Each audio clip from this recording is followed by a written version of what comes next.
The protests that we're seeing in cities across the country were sparked by the deaths of George Floyd, as well as the deaths of Ahmaud Arbery and Breonna Taylor.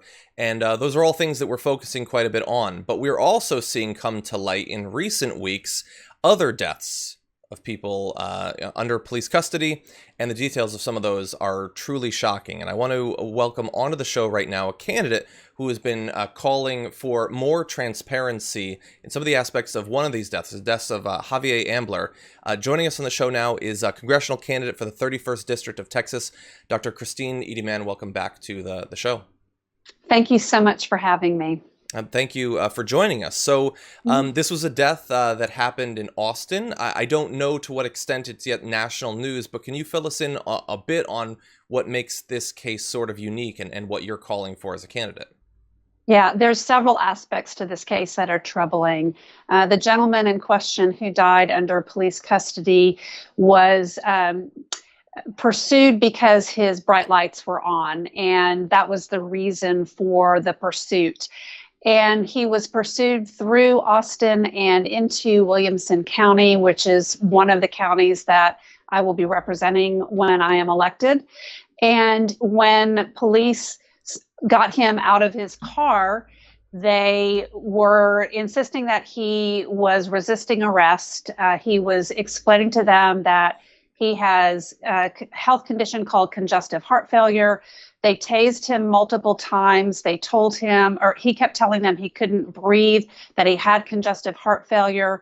They continued to tase him and insist that he was resisting arrest. And I have to say that when you can't breathe, you would appear that you are resisting arrest when all you're trying to do is breathe and get your body into a position where you can breathe. And so the further thing that makes this case really a little bit different is it was filmed by Live PD. Our sheriff's department had a contract with Live PD a few years ago, and this incident was found on tape. It was filmed, and the tapes were purged. We're learning now that the Live PD tapes don't exist. We have body cam footage of what was happening. There is an investigation going on. The investigation just came to light, and the community has just found out exactly how bad of a situation this was. Wow. And so obviously there's some similarities. The fact that he was struggling for his life, he was telling them he can't breathe as he was dying while they were restraining him. I mean, the fact that the show was filming alongside, that it took so long for footage to come out, because we should point out that this death happened slightly more than a year ago. Right. That, again, it's taking so long for details to come out, which we've seen in some other cases as well.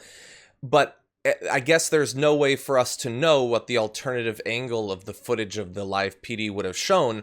I would guess that if it confirmed everything the police were saying, it probably wouldn't have been destroyed at this point. I know that that's speculation, but right. is that how you feel? You know, my position is if you are a police officer or a sheriff's deputy and you have someone in custody and they're telling you that they cannot breathe, that would be, and you don't stop doing what you're doing that is making them not be able to breathe, that's no different than if I'm holding a pillow over your face and you're telling me you can't breathe. That is manslaughter at least, murder at most likely. And it's unacceptable that the people involved have not been arrested, that our sheriff has still remained in office. We are calling for his resignation immediately. He is up for re-election in November. That's too long to wait. This is the last in a long string of incidences that are very concerning with this sheriff. And we are asking for his immediate resignation, along with most of the Democrats in this district and one of the Republican county commissioners. And, I wanted to talk about your background is as a physician, which gives you a different perspective on some aspects of this case and cases like it. I know that you took issue with some of what you saw in the autopsy report in this case, correct?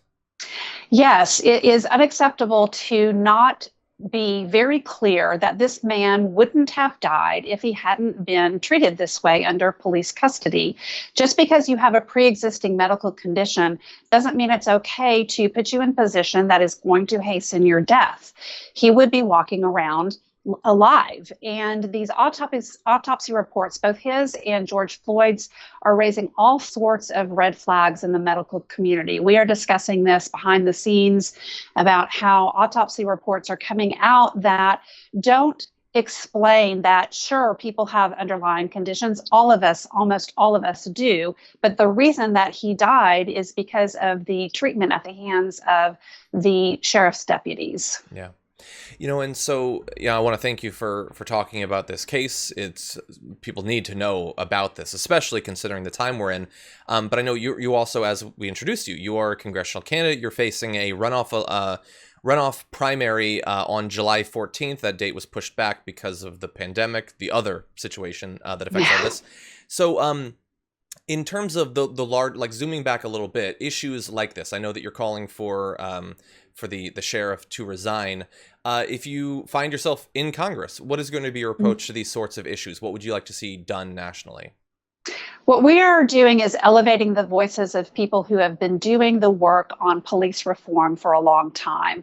One of those people is Samuelson Yangwei, and we are in favor of the reforms that he talks about, which is demilitarizing the police, making sure that these police contracts that are through the police unions are revisited, making sure that there are alternatives to 911 calls for mental health issues.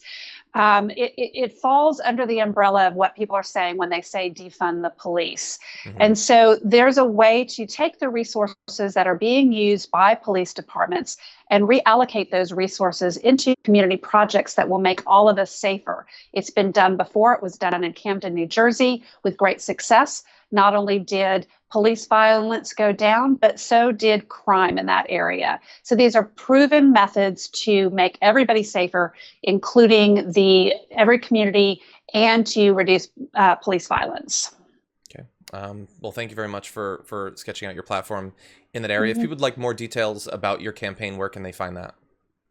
It's Christine4Congress.com. Awesome. And as the 31st District of Texas, Dr. Christine Mann, thank you for joining us once again. Thank you for having me.